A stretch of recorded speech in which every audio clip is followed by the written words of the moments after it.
Bon, actuellement, je suis en train d'analyser les graphiques pour préparer la semaine et on est bel et bien dimanche.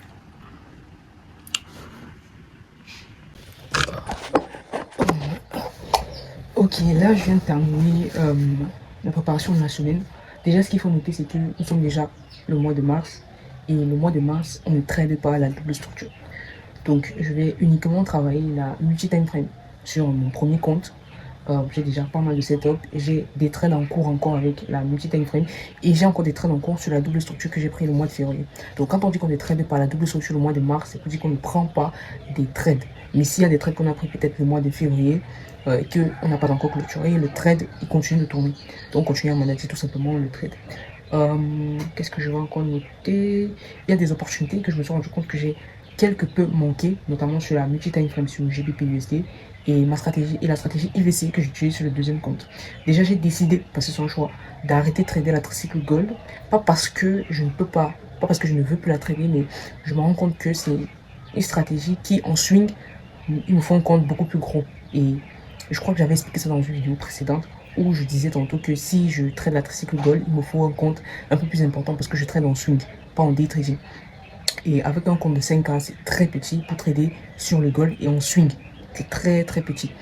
Donc j'ai décidé déjà d'écarter pour le moment la tricycle gold. Parce qu'il faut savoir que trader la tricycle gold sur un petit compte, il y a deux choses. Soit tu tombes sur une très bonne opportunité et tu valides ton compte en quelques jours avec un seul trade sur le gold, c'est largement faisable.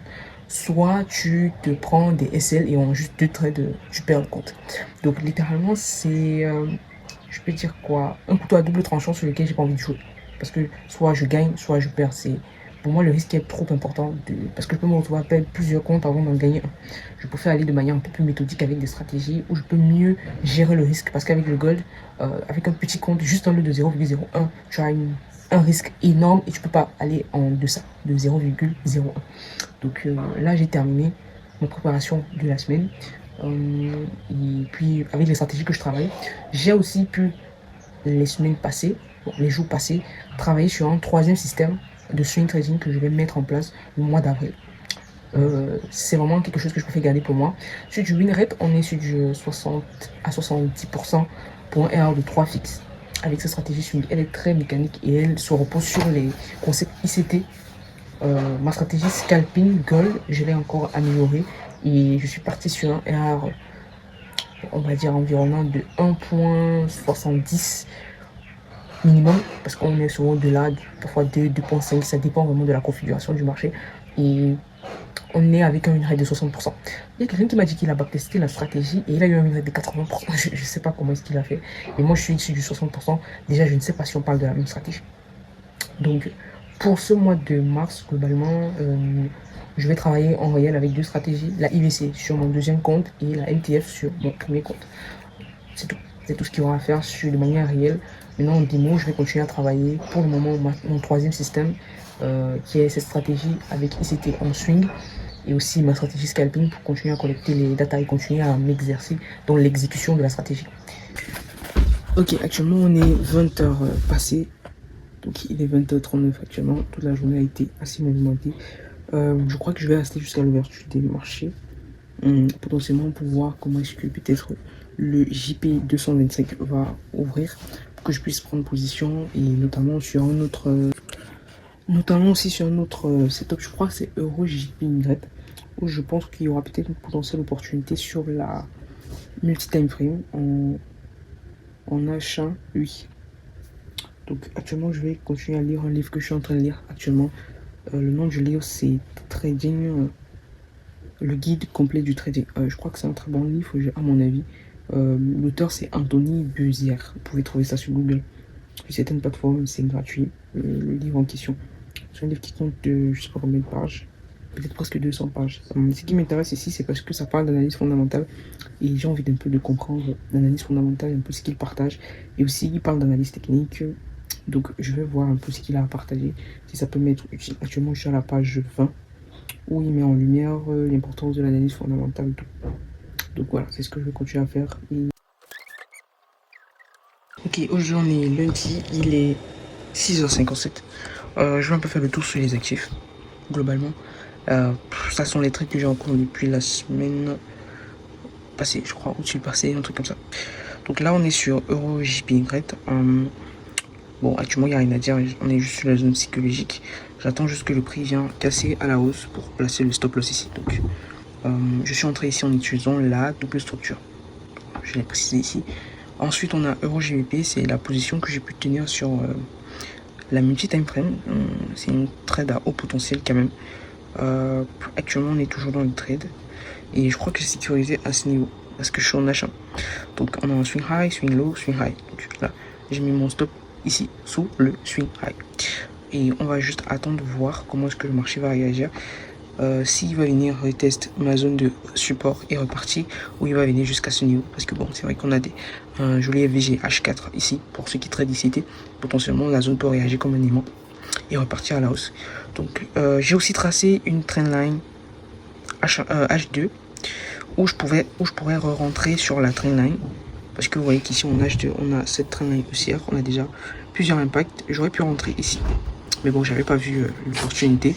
Donc, si le prix retrace comme ça, il revient sur la trend H2 et j'ai une opportunité d'entrée, je vais rentrer et aller targeter aussi les autres. Parce que mon premier target, il est ici au-dessus. Là, le voici. Il est quand même assez long comme premier target. Donc, je crois que c'est un trade qui risque de me faire des mois. Littéralement. Parce que je suis déjà un mois sur la position. Ensuite, on a USD JPY. C'est aussi un trade que j'ai pris non seulement en utilisant la MTF, mais aussi en utilisant, attendez, j'enlève l'indicateur ici, mais aussi en utilisant la double structure. Ok, je crois que la DS, on en aura plus besoin. Donc, je pourrais supprimer tout ça parce que ça sature quand même le graphique avec cette trame. Donc, j'avais une DS haussière en M30, oui, mais j'avais aussi une MTF en daily. Donc le premier target il est ici haut, qui correspond au premier target de la DS, et le second target il est là, pour ce qui est de la DS. Et aussi j'ai constaté que le marché me laissait une trendline haussière en achat. Donc c'est aussi une trendline sur laquelle potentiellement je pourrais travailler pour plusieurs raisons. Déjà, le prix a laissé plusieurs impacts sur la trendline, et ce qu'on peut constater aussi, c'est que en M15 ici, on a une figure un pattern de retournement triangle symétrique ici. Ok, on a ce triangle symétrique en M15. Si le marché me casse ce triangle symétrique, sachant que on a réagi sur une trendline aussi à H1, si le triangle est cassé à la hausse, j'ai mis l'alarme à ce niveau, je prendrai le trade. Donc ça me fera un second trade sur la position et je vais juste sécuriser ici. Je fais ça parce que déjà je re-rentre sur certains actifs parce que le trade il est déjà sécurisé. Parce que attendez, j'en ai en M30. En M30, mon trade ici sur USD-JPY, il est sécurisé. Je crois que j'ai mis le SL là. Voilà. Ensuite, on a AUD-JPY. Bon, ici, on a failli me mettre out avec ce trade. Sur ma plateforme où je trade, ils ont mis des spreads un peu plus longs que ça. Parce que mon SL, en fait, il est ici en dessous. Mais ce que j'ai remarqué sur mon broker, c'est que le marché, il est descendu un peu plus jusqu'ici. Et mon SL, je l'ai mis en dessous ici. Donc, il y avait juste quelques pips avant qu'on me mette out, donc sur la position. Et bon, j'ai eu cette chance sur cet actif, mais je n'ai pas eu de chance sur le GBP-JPY. Donc ici, je suis encore en cours. Il y a une zone de résistance qui se forme là. Tout ce que je vais attendre, c'est qu'on me casse cette zone et je place juste le SL à ce niveau. Ensuite, le GBP-JPY, là, c'est là où on m'a mis out. Ça m'énerve un peu. Je sais pas si je dois re-rentrer parce que le trade il est encore valide. Et la manière dont on m'a sorti sur le graphique ici, normalement je ne dois pas être sorti, mais avec ma plateforme, mon SL il était là en dessous, parce que j'avais sécurisé ici vendredi. Le marché, qu'est-ce qu'il est venu faire sur ma plateforme? Il est venu me sortir et repartir. Vous voyez ce décalage qui a été créé pour me mettre out, ça m'énerve. Mais le trade il est encore valide. Je sais pas si je vais rentrer, mais je crois pas. Je crois pas que je vais rentrer. Je vais juste voir ce qui va se passer. Déjà que le prix est revenu sur une trendline H1. Ici, la trendline H1 aussi que j'ai tracée. Donc si j'ai une opportunité d'une figure, je sais pas moi, de retournement, je pourrais rentrer et avoir un stop loss beaucoup plus serré que de prendre un stop loss beaucoup plus large. Donc c'est tout ce que je vais faire. NZD-JPY, ici il n'y a aussi rien à dire. C'est un truc que j'avais pris avec la DS et aussi avec la MTF, c'est-à-dire les deux correspondaient parce que le prix a réagi sur une trendline H2. Donc c'est à peu près ça. L'ouverture du marché a été brutale pour beaucoup d'actifs. Beaucoup d'actifs. Alors ça c'est pour tout ce qui est en cours. Ce qui est en observation, sincèrement il n'y a rien à dire. J'ai pu faire un peu le tour sur tous les actifs. Il n'y a pas grand chose à dire pour dire vrai. À part patienter. Sinon il n'y a rien d'intéressant vraiment. On passe maintenant à la stratégie IVC. Le mois de mars, il y a beaucoup d'actifs que je ne vais pas pouvoir trader avec cette stratégie. Déjà, les actifs que je vais pouvoir trader, il y a le gold, GBP, JPY. Euro JPY ne sera pas tradable. Vous voyez, j'ai noté ici pas tradable au mois de mars. Par contre, j'ai une opportunité que j'ai pris en février. Donc là, actuellement, je vais juste patienter. On va chercher un round de 2.5. Le JP 225, je vais pouvoir le trader. Le CAD JPY, je vais pouvoir le trader et j'ai tellement mal de ne pas avoir pu prendre cette opportunité. Ça me fait mal de ne pas avoir pu prendre cette opportunité. Et je comptais rentrer à l'ouverture, mais bon, j'étais fatigué, j'étais en train de dormir. Et aussi, j'ai déjà eu à prendre 3 trades dessus. Je suis déjà à plus de 1,5% de risque global. Donc, normalement, si je prends ce trade, c'est juste le FOMO de rater le trade. Mais bon, je préfère rester un peu structuré et respecter mon money management sur mon compte au lieu de courir derrière les opportunités. Donc, j'avais eu à prendre un stop sur le JBP JPY. Quelque part là, oui, ici.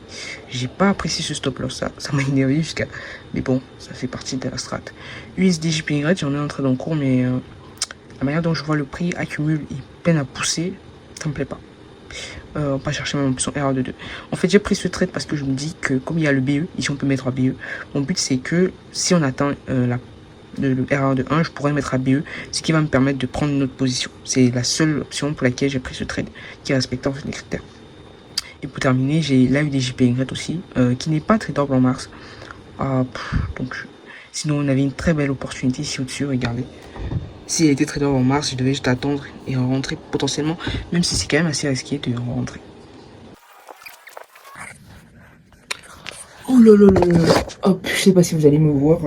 Actuellement, il est quasi 19h40. Je viens de prendre ma douche. Globalement, il fait chaud. Raison pour laquelle je suis généralement en démembré parce qu'il fait hyper chaud. Ce sont mes démembrés de sport.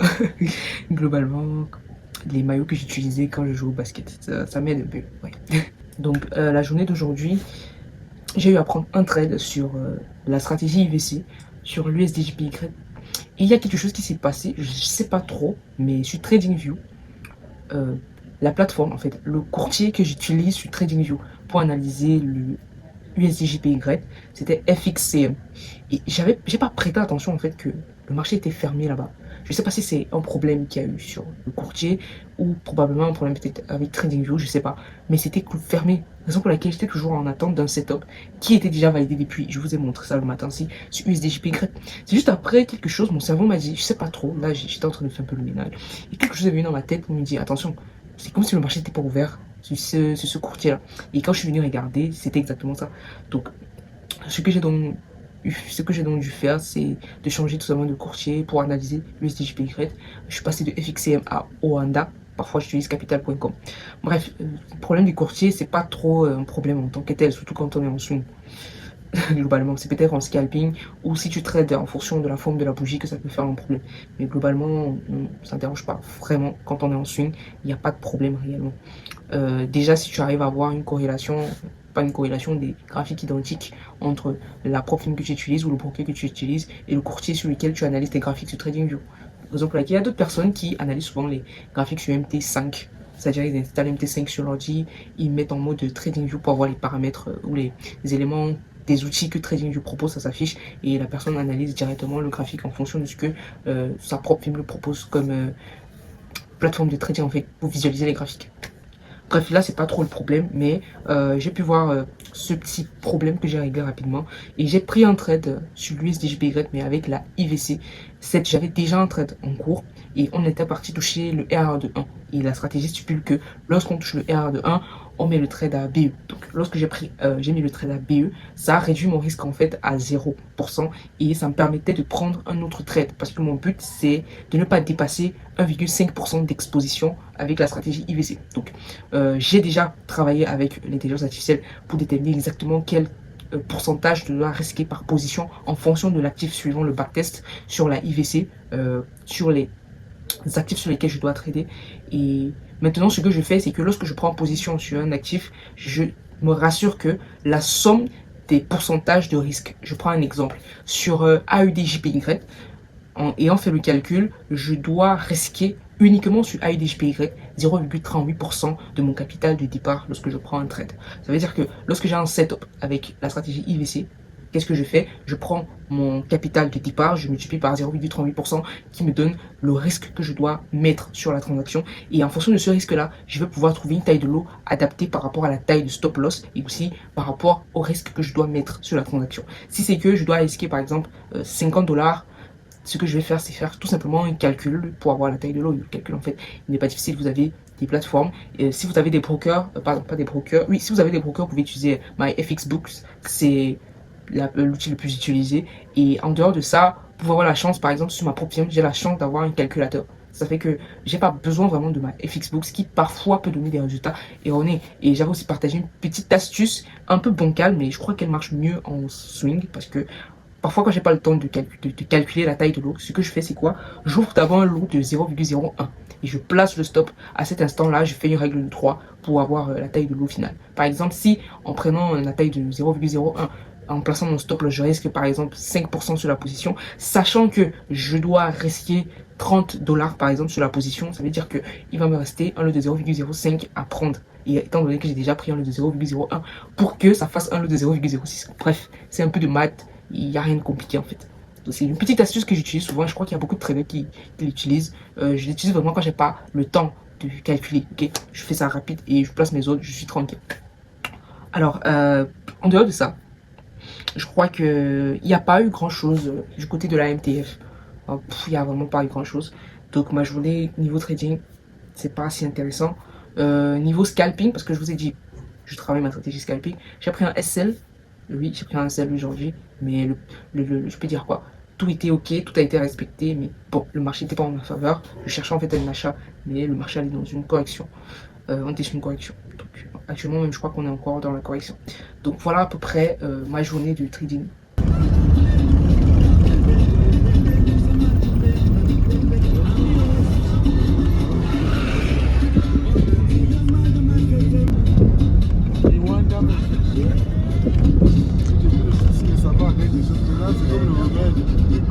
Ok, aujourd'hui on est mardi, littéralement il est 18h. Je sais pas ce qui se passe sur les marchés, mais c'est la cata. Tout ce qui est corrélé avec le dollar est en train de chuter. Je vous ai montré le trade que j'ai manqué vendredi sur le JBP-USD.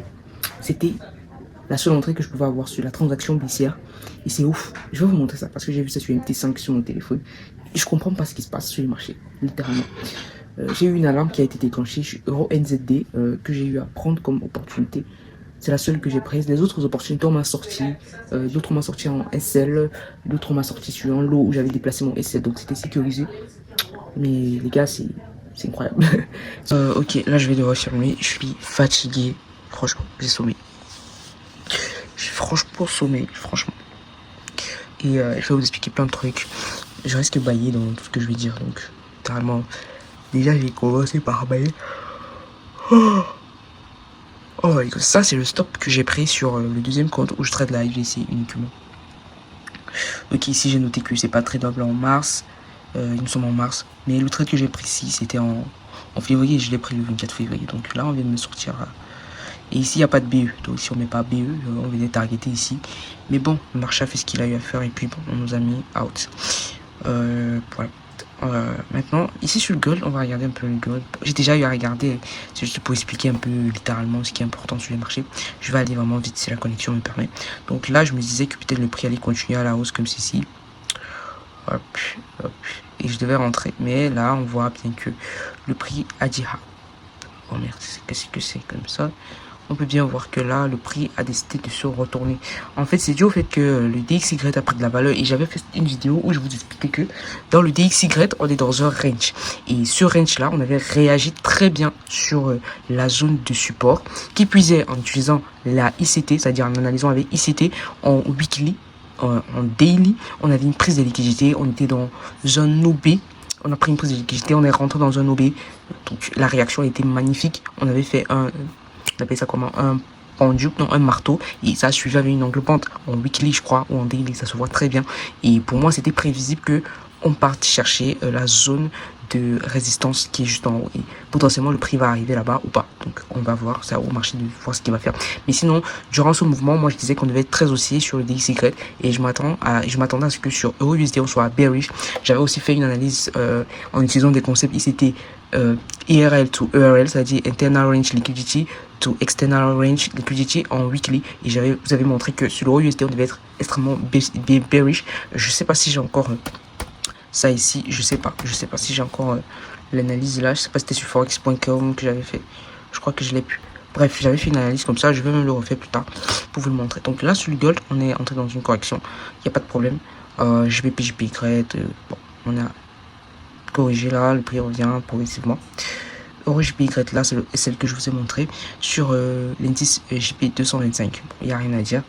4 JPY, j'ai pris un second trade ici. Bon, déjà ça c'est un trade que j'ai pas pris parce que j'avais déjà risqué. Attendez, je cherche le petit marqueur, je sais même pas où c'est. J'avais déjà risqué. Ok, j'avais déjà risqué 1,5%.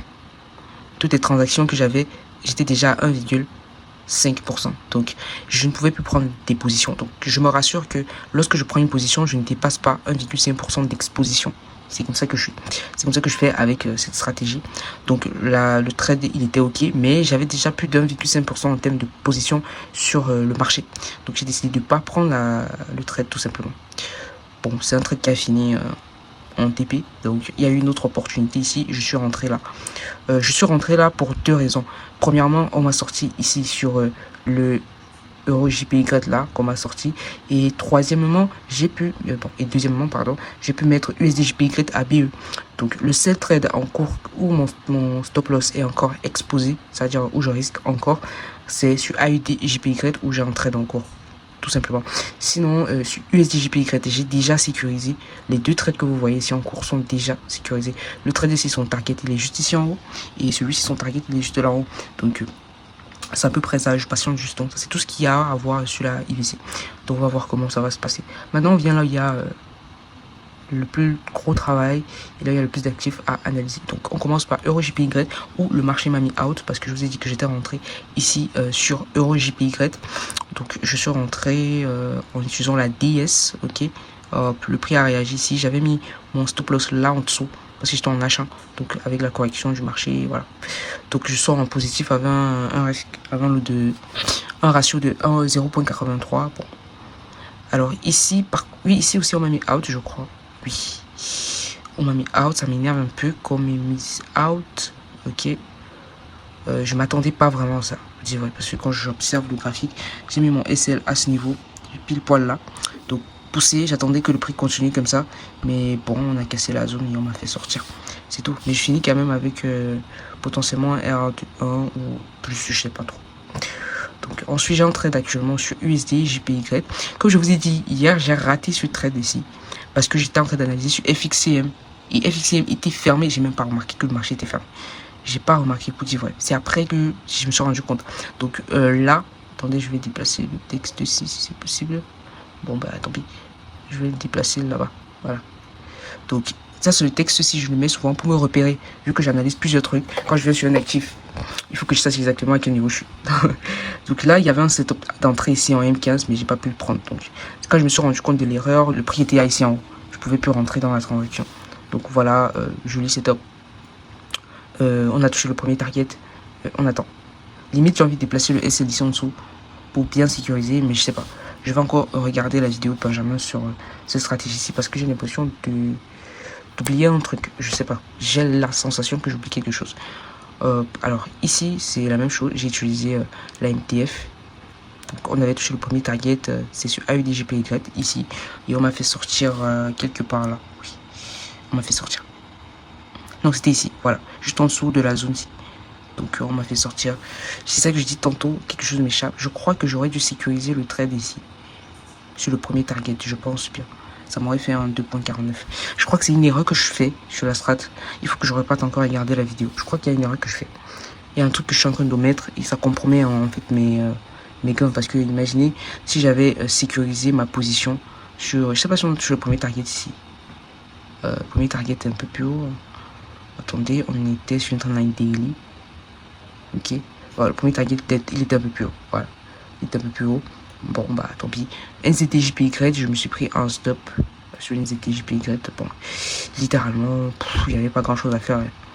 Il n'y avait pas grand chose à faire en termes de management. Pas vraiment. Pas vraiment. Donc, j'avais mis mon SL là, je crois. Ou je l'avais laissé ici. Oui, je l'ai laissé là. Bon, on m'a fait sortir. C'est pas grave. Ok, ensuite je continue. Maintenant ici, je vais essayer d'être rapide. Pour tout ce qui est en observation, littéralement, il n'y a pas grand chose à dire, pour dire vrai. Il n'y a pas grand chose à dire. Mon téléphone ici a le quadrillage, donc je peux me tromper parfois de voir plusieurs traits sur l'ordi. Donc là, le prix est sur une trendline daily baissière. Je vais juste attendre si le marché me fait une figure. Là, on est sur une trendline H4, je crois, haussière. Pareil, je vais juste attendre. Donc là, sur cette zone-ci, vraiment, j'ai que des prix sur des trendlines assez intéressantes. Mais après, on va voir. Euro AUD, c'est pareil. On est sur une trendline, je sais pas. Peut-être daily aussi. Je crois bien daily. Hop. Ensuite, Euro USD, c'est pareil. Il y avait un trade que j'ai vu. Je sais pas si c'est ici. Je crois. Je crois. Là, on est en H4. Ok, oui, c'est sur USD4. Donc, c'est un trade que j'observe actuellement. Pour entrer en vente. Je crois que c'est après la clôture de cette bougie que je risque d'entrer en vente sur ce trade aussi. Donc, ça c'est top intéressant. On est sur une trendline H4. Le marché a très bien réagi sur la trendline H4 aussi. Et là, on a ce canal aussi qui vient d'être cassé. Bon, j'attends une clôture de la bougie M30 en dessous ici. Donc, j'attends que la bougie M30 vienne clôturer en dessous ici. Donc, si la bougie vient clôturer quelque part là, c'est là où je vais entrer en position là et SL ici, tout simplement. Donc ça, c'est vraiment le seul actif que je crois que je pourrais vous montrer qui est intéressant. Les autres actifs, on est juste sur des trendlines, donc il n'y a pas grand-chose. XY, attendez. Ça me revient. Il fallait que je vous montre ça parce que j'ai parlé de ça, mais j'ai pas montré. Ok. Voilà. Bon, sur le DXY, j'avais fait une analyse. Je vous ai dit, les gars, on est sur une biggest accumulation en deal. C'est quoi ce merdier là? On est sur une très grosse accumulation daily et le marché a très bien réagi. Et si je pars en monthly, vous allez voir, il y a une analyse que j'avais fait aussi sur monthly qui montrait qu'on pouvait aller à la hausse. Donc là, c'est en train de corriger. Je crois qu'on pourra avoir un petit retracement, avoir une continuation juste à ce niveau de la résistance. Et on avait, bon, on a une double structure en daily. Donc, parce que là, c'est la trendline baissière et l'accumulation. Donc, pour ceux qui connaissent la double structure, si on brise le range à la hausse, c'est-à-dire on casse la zone de résistance ici, il y a de fortes chances que le prix continue à la hausse. Et ça va beaucoup impacter l'euro USD et tout ce qui va avec. Malgré que sur euro USD, je peux avoir un setup de retournement dans le sens où le marché va vite corriger parce que là, on est sur une trendline daily. Donc si le marché me donne une confirmation d'entrée, je vais entrer pour targeter ce euro.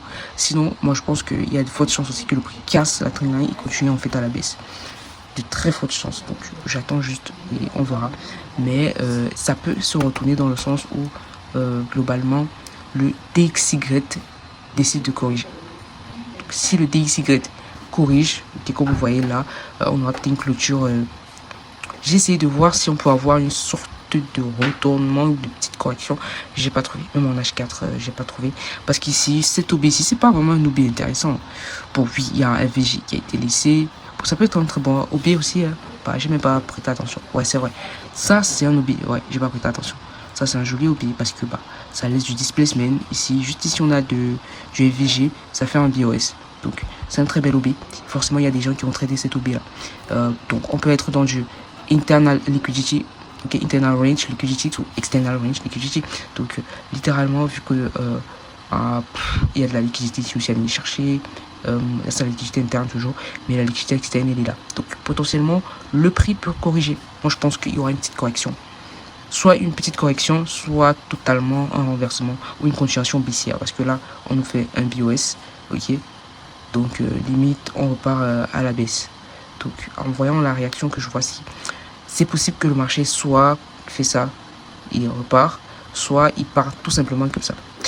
Donc les scénarios, on va juste voir. Moi je ne traite pas le DXY, mais bon. Aujourd'hui on est mercredi, et actuellement il est 8h. Je suis en train d'écrire sur mon journal. J'ai un journal que j'ai commencé à écrire et ça m'aide beaucoup déjà aussi à déstresser. C'est quelque chose que je fais quand je peux, donc j'ai pas une heure obligatoire. Dès que je peux, j'écris ce qui me vient par la tête, j'écris mon ressenti, j'écris dans quel état je suis, état émotionnel et quel problème est-ce que j'ai concrètement. Comme je vous ai dit hier, il y a la stratégie MTF, je sais pas, j'ai l'impression de mettre quelque chose. J'ai même pas eu le temps de regarder la vidéo de Benjamin tellement j'étais fatigué. Sinon ce matin je me sens très bien. J'ai bien dormi, donc je pense avoir beaucoup récupéré. Le matin, si j'ai pu retravailler encore un peu sur tous mes actifs, essayer de les reclasser et de voir aussi d'autres opportunités. Sur l'euro JPY, je me suis rendu compte que j'avais pas vu qu'on avait une trendline en termes de support oblique en H4 qui a fait que mon prix a rechuté et ça pouvait être une très belle entrée en vente sur le trade, c'est-à-dire je devais mettre un SL sous une accumulation et potentiellement entrer en vente lorsqu'on casse l'accumulation à la baisse vu que j'étais déjà en achat. Donc globalement c'est un peu ce que j'ai vu et on verra bien ce que ça va donner. En dehors de ça, j'ai d'autres setups que j'ai pu mettre, des alarmes. Je vais juste attendre que mes alarmes se déclenchent. Ouais. Sinon aujourd'hui il n'y a pas grand chose. Dès que je finis d'écrire mon journal, je vais faire mon récap des dépenses parce que c'est aussi un truc que j'ai arrêté de faire. Et j'ai compris que j'ai géré mal un peu mes finances. Donc. Et j'ai aussi ce souci selon lequel j'ai envie d'acheter un autre compte propre ferme hier avec les émotions du trading, tout ça. Et je crois que la meilleure chose que j'ai eu à faire, c'était de ne rien faire. Donc ce matin, je vais essayer de réfléchir par rapport à cette idée-là, de m'acheter un autre compte pour travailler autre chose. Pour travailler autre chose par contre. Mais je vais voir, pour être sincère. Je vais voir si c'est nécessaire actuellement. Ou le mieux, c'est que je continue avec les comptes que j'ai d'abord. Donc voilà, c'est tout ce que j'ai à dire quand même pour aujourd'hui. Donc je crois qu'on va se revoir jeudi, c'est-à-dire demain, pour vous montrer l'évolution des trades. Et bah, il n'y a plus grand chose à dire, c'est ça. Donc voilà.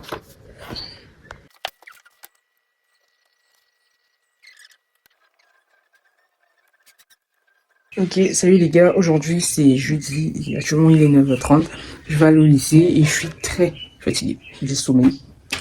Je crois que peut-être je vais dormir dans la voiture. Je suis vraiment fatigué, franchement je suis fatigué. J'ai quand même pris le temps de regarder les graphiques. J'ai pris encore un stop, oui je crois, j'ai pris un stop hier sur mes deux comptes. Je sais pas quoi, c'est pas ce que je vais vous dire, parce que j'ai très sommeil. Je sais pas d'où vient ce sommeil subitement. J'ai envie de dormir. J'ai même pas envie d'aller au lycée aujourd'hui. Mais il faut que j'y aille. Je crois que je vais me porter le pantalon. Je voulais pas mettre le pantalon aujourd'hui, mais je sens que j'ai pas trop le choix. Ou je vais mettre la robe. Qu'est-ce que je mets? Je sais pas. Je sais pas. Franchement, je sais pas. J'ai sommeil. Bon, on se dit après. Le soir, si j'ai assez d'énergie pour vous montrer mes graphiques. Sinon, je sais pas trop. La stratégie IVC, on est très dans un drawdown depuis février. Le mois de mars a très mal commencé quand même. Les trades que j'avais en cours, certains ont fini en stop, d'autres on m'a sorti à BE. Donc globalement, c'est à peu près ça. J'ai sommeil après. Bon, on fait une petite vidéo là. Ah les gars, je suis en train de rentrer. Je suis arrivé au lycée, ça fait même pas une heure de temps, je rentre déjà. C'est quand même énervant, hein, je vais pas vous mentir. Quitter loin où j'habite pour arriver, c'est tout un voyage. Je fais quasiment 2h30 de route. Je suis arrivé pour donner cours, les élèves ne sont pas là. Et j'étais venu avec des documents que je voulais que le proviseur signe pour des recensements qu'on fait sur les enseignants, sachant qu'il y en a plusieurs qui voyagent pour aller au Canada. Et leur salaire continue de passer. Donc quand ils font le recensement, on essaie de savoir qui est là, qui n'est pas là. Donc voilà, je suis en train de rentrer, ça me saoule. J'aurais pu rester à la maison et me reposer parce que j'ai franchement sommeil. Je crois que je vais marcher. Il y a un soleil avec le jeune Seigneur. Oh, ça m'énerve le temps que j'ai passé pour venir ici. Si c'était possible de voir l'avenir, je vous assure qu'il y a beaucoup de choses qu'on allait choisir de ne pas faire. Parce qu'on saura déjà quel est le résultat, mais bon. Je vais peut-être prendre le temps aujourd'hui de vraiment vous filmer la ville de Batchenga. Quelque chose que j'ai jamais fait. Bon, déjà, voilà un peu le raccourci que je prends souvent quand je rentre. Là, il y a, je sais pas, la maison d'Iki. Donc là, c'est le raccourci. Vous allez voir un peu plus haut, là, il y a la toiture rouge là-bas. Oh c'est la route. Donc ça, c'est vraiment le raccourci. Généralement, quand il pleut, moi, je passe pas par ici. C'est pendant la saison pluvieuse parce qu'il y a les herbes de partout, les serpents qui passent souvent là. Et il y a aussi l'eau. Donc, c'est à peu près ça. Ensuite, je vais vous montrer un peu la route. Et là où je charge souvent pour remonter sur Yaoundé. On nous met 4 derrière. 4 derrière, c'est-à-dire ce sont les deux, Ta, Karina et autres. On nous met 4 derrière, on nous appuie comme des sardines et on met 4 devant. Et il y a une personne qui s'assoit avec le chauffeur. Vous allez trouver ça hallucinant, mais c'est vrai. Il y a une personne aussi d'école primaire qui est loin là-bas. C'est une école primaire. Vous allez trouver ça bizarre, mais il y a une personne qui s'assoit avec le chauffeur. Il y a 2 personnes à la cabine, c'est-à-dire à côté du chauffeur, là, le siège qui est à côté du chauffeur. Donc ça fait 4 derrière, 3 devant. Avec le chauffeur, ça fait 4. Mais bon, ça ce sont les élèves de mon lycée ici. Pas seulement le patois. Oh my god. Je savais pas que le téléphone enregistrait encore. Bon, là on est déjà sur la route, littéralement. Vous allez voir les motos qui passent là. De l'autre côté là-bas. Là il y a la voiture garée, là c'est la sous-préfecture. Et puis bah le reste je connais pas. Littéralement je connais pas le reste. Je peux pas vous mentir, je connais pas le reste. Dès que je viens ici, direct d'ici, je cherche pas à savoir le pourquoi du comment. Il y a aussi cette maison aussi qui est construite, je sais pas c'est quoi. Attendez, je me place bien pour filmer ça. Donc il y a ici avec le portail rouge là. Je sais pas c'est quoi. Mais je sais qu'il y a des gens qui habitent là. Bon, là il y a une autre maison en construction. Et puis là-bas devant, il y a un carrefour là-bas qu'on appelle le carrefour du centre. Donc pour ceux qui viendront à Batchenga, il y a 2 carrefours. Il y a le carrefour de la joie. C'est le nom du carrefour, pardon, ne me tirez pas les mains. Et bon, ok les gars, actuellement il est 21h. Oui.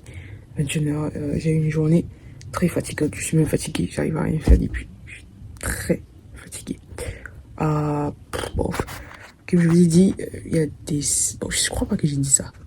Bon, actuellement je suis dans une très grosse phase de trop dans mes stratégies. Et puis bon, je continue de respecter mes prises de position, d'exécuter, parce que ça fait partie du jeu.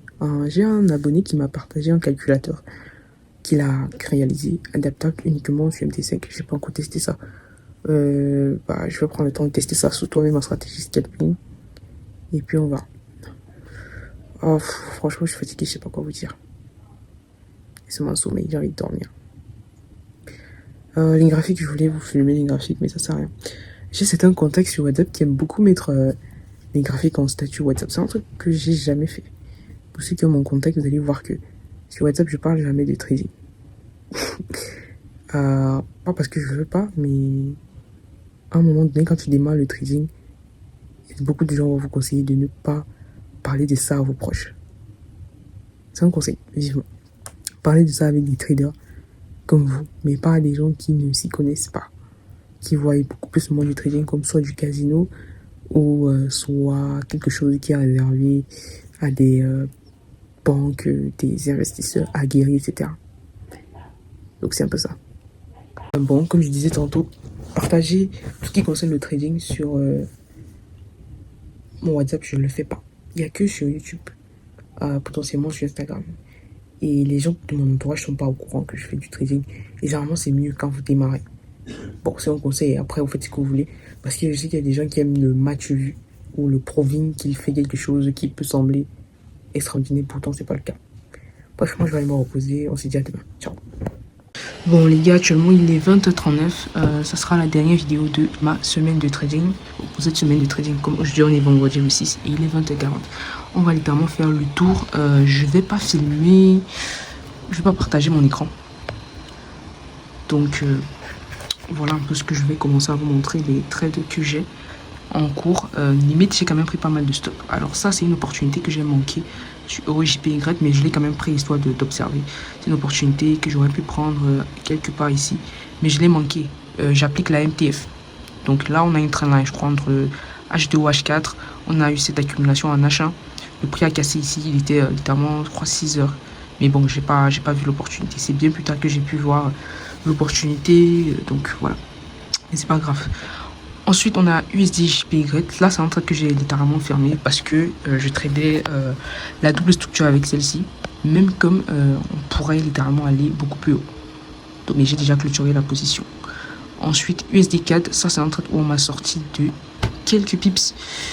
C'est toujours la MTF, ok, je vais expliquer le trade et je vais vous montrer sur un autre système parce que ça c'est mon premier système de trading que je trade consacré uniquement à la MTF et aussi à la double structure. Mais j'ai un troisième système de trading que je vous ai dit que je travaillais et ce système de trading s'applique uniquement sur les paires majeures du Forex. Donc là-bas je travaille uniquement les paires majeures du Forex. Alors ici on n'est que avec la MTF. La MTF c'est la multi-time frame pour ceux qui ne savent pas. Donc la multi-time frame consiste à utiliser une grosse unité de temps comme en daily, H4, H2, H1 pour avoir je peux dire quoi, une narrative du marché, savoir qu'est-ce qu'on recherche exactement et descendre en low time frame H1 jusqu'en M15 pour trouver une confirmation, des confluences en plus pour rentrer dans le sens de la narrative que les grosses time frames nous ont donné, tout simplement. Donc ici on est vraiment purement price action et un peu quelques figures chartistes qu'on applique. Donc là c'était une très belle opportunité, vous voyez que le prix est reparti après m'avoir mis out. J'étais rentré en M45, voilà, je crois bien que oui. Parce que qu'est-ce que j'avais remarqué, c'est on avait cette accumulation qui était un peu bizarre. Mais moi j'avais plutôt vu ce canal qui s'est formé ici, qu'on a cassé. Et on a retest à ce niveau, le prix a retest ici. Moi je suis rentré dès qu'on a clôturé en dessous de ce lot. Je suis rentré là, j'ai mis le stop ici. Mais comme on m'a fait un high, un low, un high, un low, moi j'ai déplacé mon stop juste ici, vous voyez ce trait ici. Donc si je déplace la souris juste ici. Et là après le marché est venu reprendre toutes ces liquidités parce que ça c'est de la liquidité interne pour ceux qui trading ICT avant de repartir à la baisse. Donc je peux dire quoi, ma narrative était bonne. Maintenant mon entrée mon stop loss on m'a fait sortir avant de repartir. Donc je ne suis plus re-rentré déjà sur la position, j'ai laissé tomber. C'était quand même un trade à haut potentiel avec un ratio risque de 2.88 qui était supérieur à 2.5. Donc voilà, le but c'est de venir vraiment targeter ce, je crois qu'on est en H2 hein. Vu que j'ai même pas noté de manière textuelle. Attendez, ok, on en H4, j'ai mis ici. Donc le but c'est de venir targeter ceci comme premier target et ceci comme second target. Je tiens à signaler que ce dimanche, si peut-être Dieu, je ferai potentiellement un live trading de mes analyses. Potentiellement, je vais voir comment est-ce que je peux organiser ça. Sinon, bon, tant pis. Parce que je sais vraiment pas comment ça se passe. Alors voici un autre trade encore qu'on m'a sorti. J'ai pas compris la sortie ici. Parce que tout est ok. On a le prix est revenu sur une trendline H4, on sait déjà que ok, on est sur une trendline haussière. Donc si on est sur une trendline haussière et que le prix réagit en nous donnant plus de confiance, limite le but c'est de venir au minimum targeter ce high en H4. Donc qu'est-ce que je fais? Je descends à M30 et j'ai eu à percevoir ce double bottom, on va dire, casse ici, j'entre là, SL en ce niveau. Ici on ne va pas sortir, ok, mais sur ma propre firme on m'a mis out. Vous voyez juste quelques pips et on m'a mis out. Moi, on m'a mis out, mais ici, là, je suis pas out. Je vais pas rentrer, je vais laisser. Je ne rentre pas. Voilà.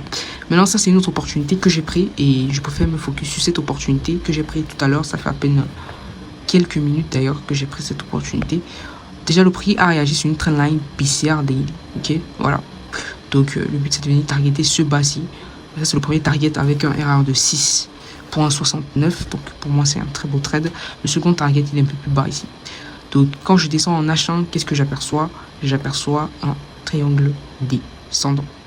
Ok, le prix casse bien en dessous, on est bel et bien en dessous de la moyenne mobile 100 et 150. Donc j'entre là, SL à ce niveau et on attend tout simplement. C'est tout.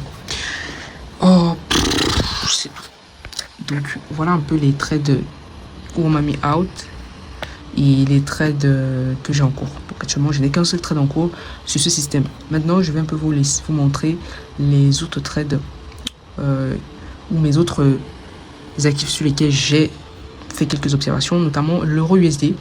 Par contre, euro USD et GBP USD, j'ai constaté en faisant une corrélation des deux paires, c'est-à-dire en analysant les deux paires, je trouve que le GBP est plus bullish que l'euro. Donc ici, si j'ai une confirmation d'ici cette nuit avant que le marché ne ferme, une belle clôture à la hausse en M30 parce que là le marché n'a pas bien clôturé comme je voulais en M30. J'avais d'abord mis une alarme, vous voyez comment est-ce que le marché a corrigé, comment est-ce que les bougies ont clôturé. Donc vraiment moi je rentre pas avec ces clôtures-ci, je vais attendre de voir si le marché va me laisser une bougie. Et comme on est vendredi, je doute fort, le marché est déjà en train de fermer, donc il y a plus vraiment beaucoup de traders sur les marchés.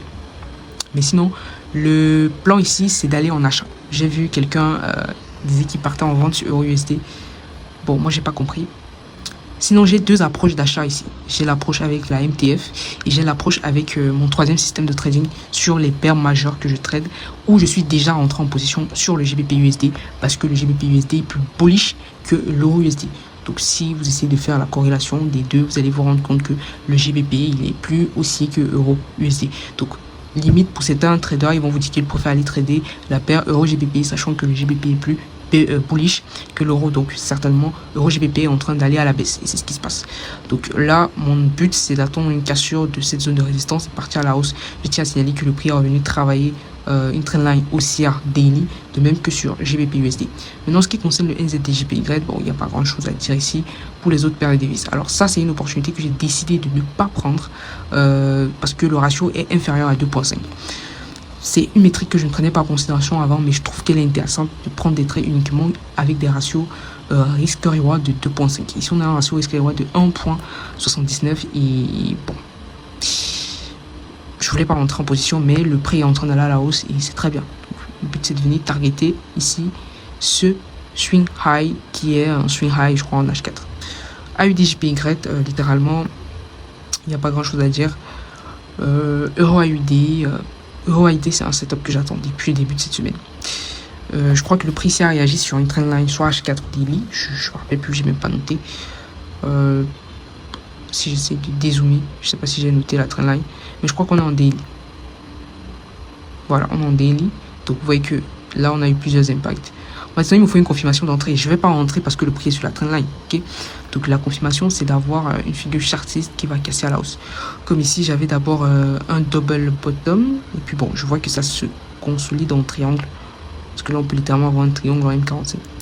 Donc c'est un setup vraiment que j'attends. Et c'est un setup où on aura vraiment un ratio risque tellement supérieur à 2.5 que je sais pas combien, mais c'est un très beau setup si on arrive à choper le mouvement. Donc je crois que c'est tout. Les autres paires de devises, il n'y a pas grand chose. Alors 4JPY, j'attendais un retournement à la baisse, donc j'avais mon accumulation ici, le prix était revenu sur une trendline H2. Vous voyez comment il explose, et je vais vous montrer comment est-ce que j'ai aussi tiré profit de cette explosion avec mon deuxième système de trading basé sur l'IVC, c'est-à-dire la stratégie s'appelle IVC, le deuxième système de trading. Mais là encore, là-bas, j'ai pris des SL. Donc on passe sur le deuxième système de trading où j'analyse pour ce mois de mars le gold, le GBP-JPY, le JP225, 4JPY et USD-JPY. Bon, AUD-JPY n'est pas tradable en mars, je l'ai mis parce que j'ai un trade en cours depuis le mois de février, donc je n'ai pas encore clôturé la position. Donc voilà le trade depuis, on accumule vraiment. Et puis on verra si le marché va pousser, on va chercher ici un RR de 3. Maintenant j'ai pris un stop, je crois avoir montré ça dans les jours passés, entre mercredi, oui, que j'ai montré que j'ai pris un stop. GBP-JPY, là, on peut avoir une opportunité, mais je risque de ne pas entrer parce que sur mon deuxième système de trading, actuellement, je suis à plus de 1,5% de risque et je ne dois pas dépasser ça. C'est une question de money management. Donc, même si j'ai une confirmation d'entrée, si je ne vais pas prendre le trade parce que je suis déjà à plus de 1,5% et je signale que je suis en portefeuille. Donc, je ne peux pas aller beaucoup plus loin que ça. Je préfère rester à 1,5%. Déjà que je suis en grosse phase de drawdown. En dehors de ça, le gold, il n'y a pas grand chose. Je tiens à signaler qu'avec ces stratégies, on ne prend que des achats. Que des achats sur cette stratégie. Il n'y a pas de vente. J'ai un autre trade que j'ai pris sur USD-JPY. C'est un trade aussi que j'ai en cours depuis. On n'est pas loin du TP. On va voir si le marché va pousser. C'est vrai qu'on est vendredi, donc forcément on va peut-être clôturer comme ça.